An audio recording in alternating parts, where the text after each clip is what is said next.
Hey there, my name is Jordan and we're at the office today testing out Core Products HydroxiPro Carpet Cleaning Polymer. So this cleaning product has 6 different uses, but today we're going to be testing out its spot removing capabilities. So I've got this patch of carpet right here and it's got 2 different stains on it. First we got this Kool-Aid stain up at the top, and then we've got your classic coffee stain down here at the bottom. So let's get started. Okay, so what you want to do first is really just spray liberally. Really soak that area, really soak that stain. Then you want to take your brush and really just agitate that area. Scrub it in there deeply.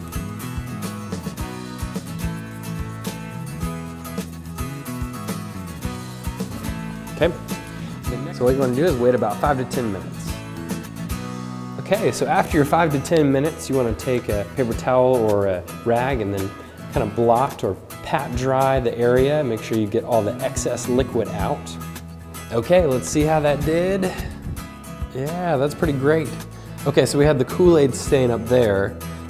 Yeah, and then the coffee stain down here. That's pretty impressive. So again, this is just one of the 6 different uses of the carpet cleaning polymer. If you're interested in more from Core Products, including their full line of janitorial and sanitation products and their green line of the same stuff, you can check out coreproductsco.com.